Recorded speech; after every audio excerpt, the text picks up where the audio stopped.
Have you ever looked in the mirror and thought, there's a kind of strength in me that I never asked for, but life gave it anyway? Maybe it came after a loss, a betrayal, a diagnosis, or just one too many seasons of being strong when you felt like falling apart. If that sounds familiar, you're not alone. And more importantly, you're not broken. Many people carry silent stories behind their eyes. Stories of grief, of hardship, of picking themselves up again and again, even when no one noticed. You might be one of them. And if you are, today's conversation is for you. We're talking about something deeply personal, the hidden traits of people who have suffered too much. These aren't things that show up on your face or in your resume. They live quietly inside, shaping the way you think, the way you love, the way you walk through this world. They're subtle, often invisible, and yet they affect everything. Why does this matter? Especially for those of us in our 60s, 70s, or beyond. Because at this stage of life, we begin to look back. We reflect more. And sometimes what we uncover is a kind of quiet exhaustion that we've carried for decades without understanding why. But when we start to name it, to give shape to it, we also begin to reclaim power over it. So today, we're going to explore 5 of these hidden traits. Not to label you, but to honor what you've been through.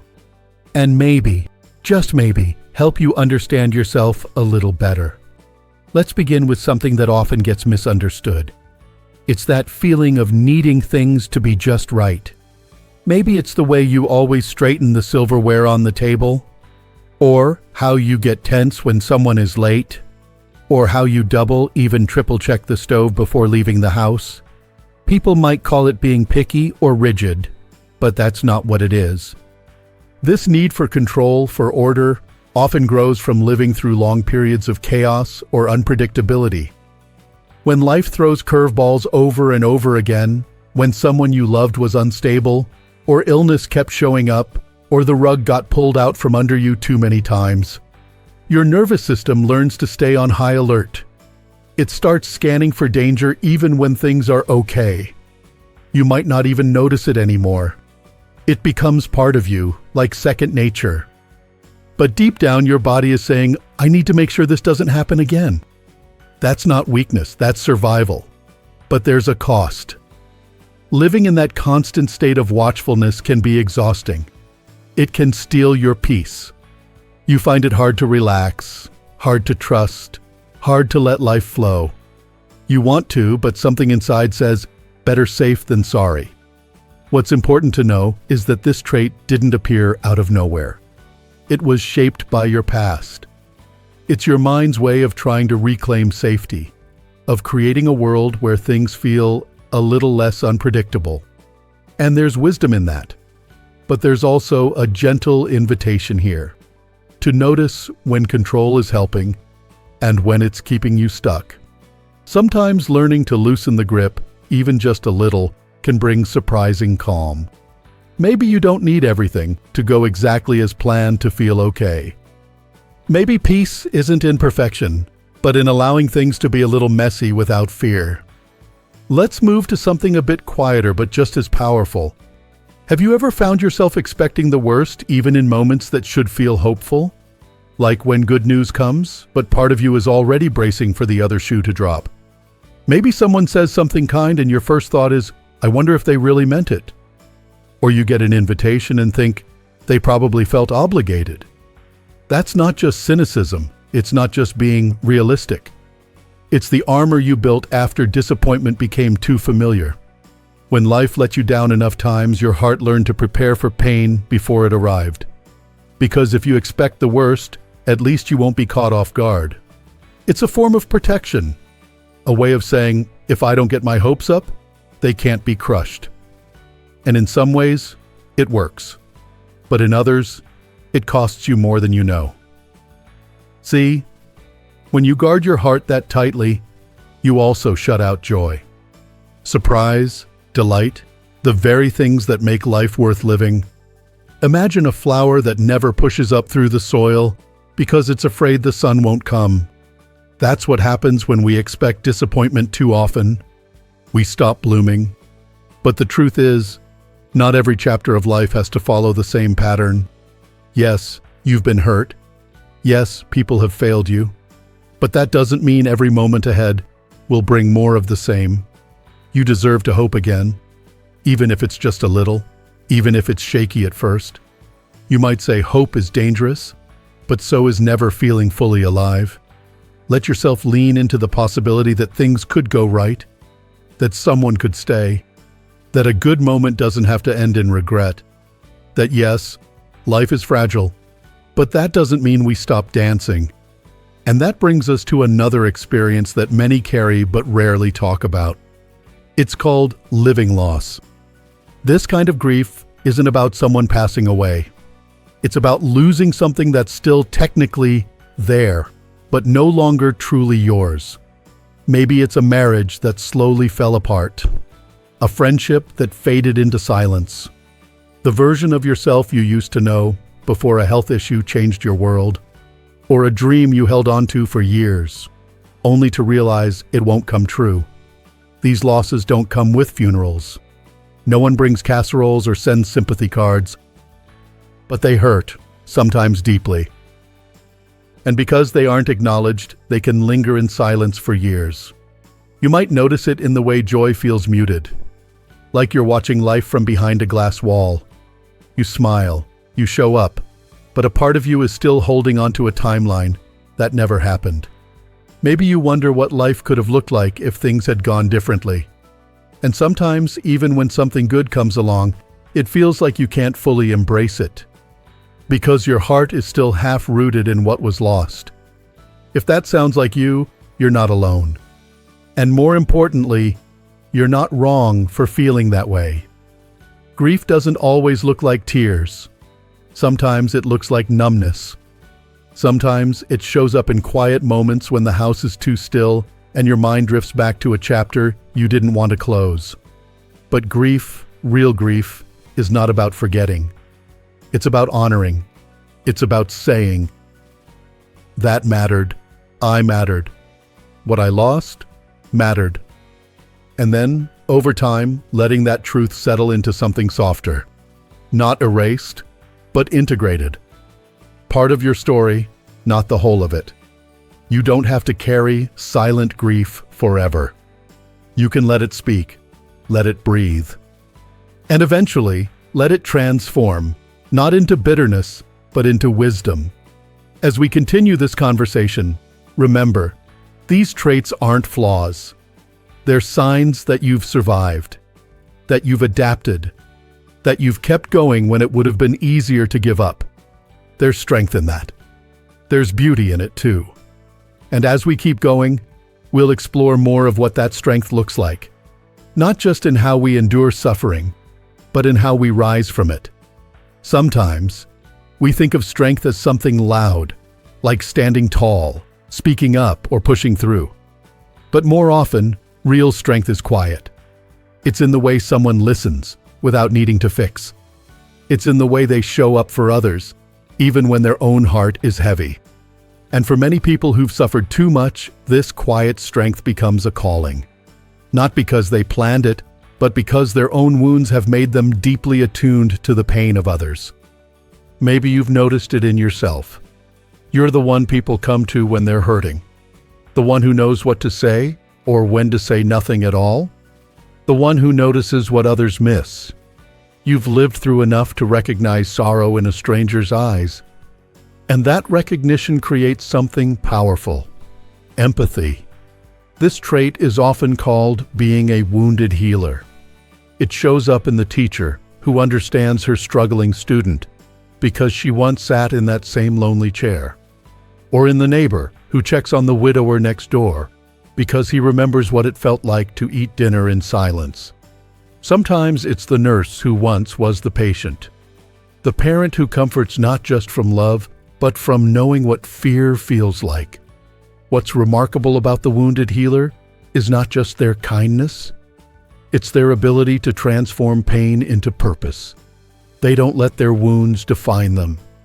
They use them to make life better for someone else. And that's a kind of magic that doesn't come from books or training.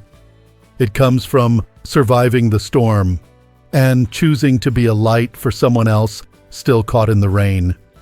But here's something we don't talk about enough. Sometimes helping others can also be a way to try to heal ourselves. Maybe we see our younger selves in those we care for. Maybe we hope that by fixing someone else's pain, we can quiet our own. And while that's not wrong, it can become a trap. Because if we give everything without tending to our own healing, we can lose ourselves. We can run on empty and not even realize it until we've burned out. It's okay to be a source of comfort, but you deserve comfort too. You deserve to rest, to receive, to be held, not just be the one holding. Your wounds don't make you weak. They make you human.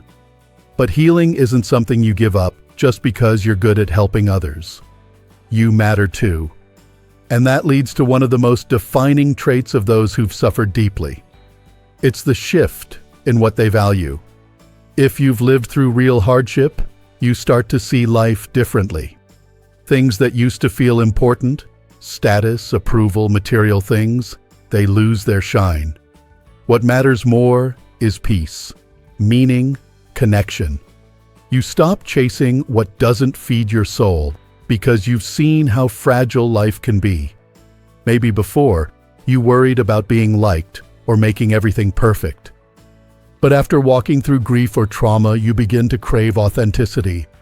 You want conversations that go deeper than the weather.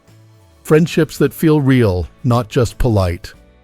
You learn to say no to things that drain you and yes to things that nourish your spirit, even if others don't understand. You might find yourself drawn to simpler things. A walk with someone you love. The sound of birds in the morning. The quiet pride of getting through a hard day. These aren't small things. These are the treasures hidden in plain sight. The ones you only learn to cherish after life has stripped everything else away. This shift in values isn't just a sign of aging. It's a sign of awakening. Suffering often acts like a fire. It burns away the unnecessary, the false, the shallow. And what remains is something raw, but real. A deeper version of yourself. A clearer sense of what truly matters. Sometimes people around you won't understand that change. They might think you've become more distant or more serious. But you're not pulling away. You're tuning in. You're choosing depth over distraction.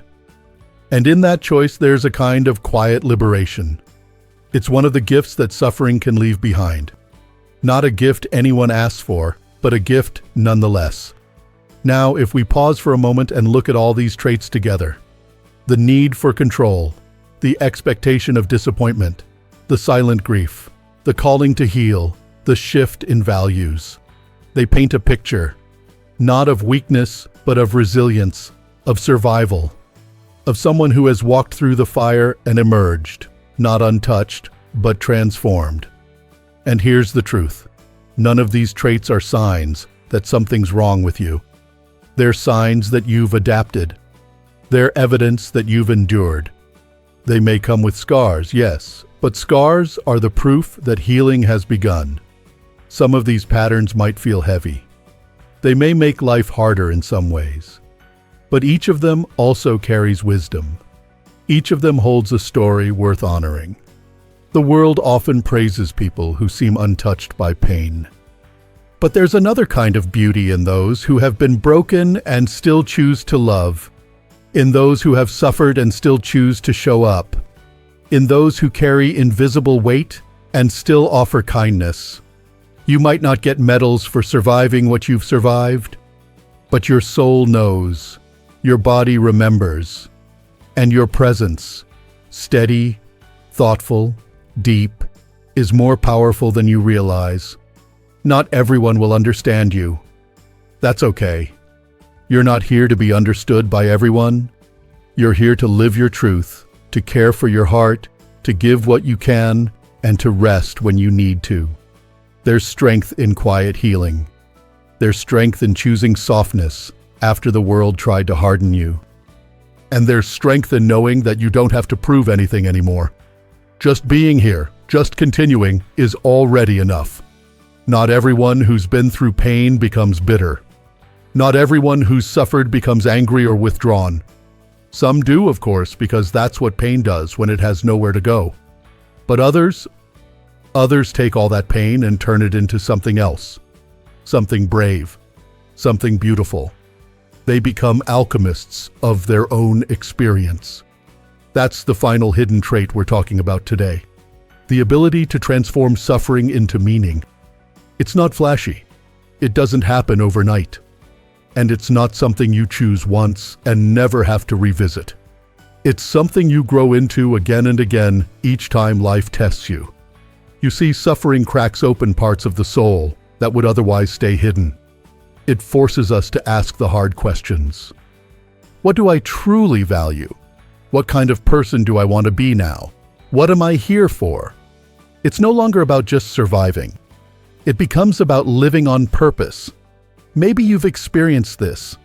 After a difficult chapter, losing a loved one, facing illness, going through betrayal, you find that your old priorities no longer fit.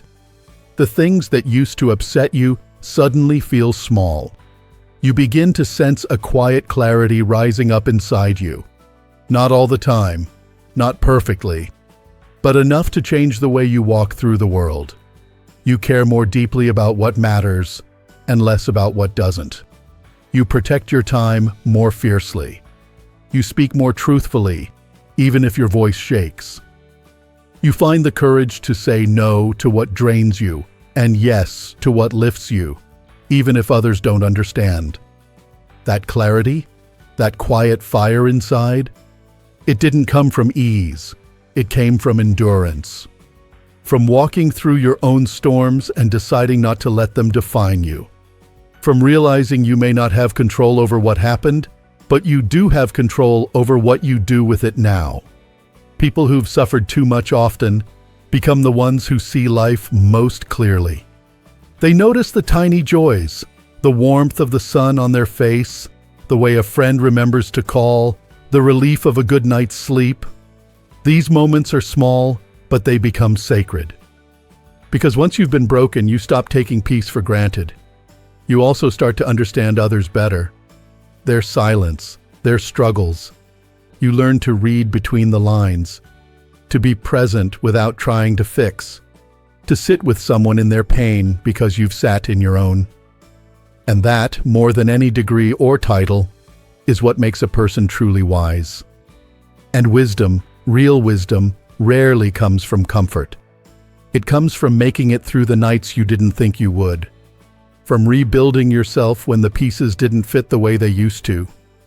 From becoming someone new, not because you wanted to, but because life demanded it. If you've ever felt like you had no choice but to be strong, and yet somehow you were, that is wisdom in action. If you've ever comforted someone using words you once needed to hear yourself, that is wisdom speaking.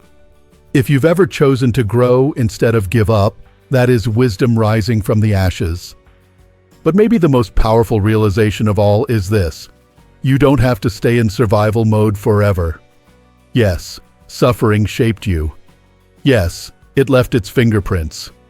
But it doesn't get to write your whole story. That pen is in your hand now. You get to decide what you want to carry forward and what you're ready to put down. You're allowed to rest, to feel safe again, to smile without guilt, to trust again, slowly, in your own time. You're allowed to let joy in without wondering how long it will stay.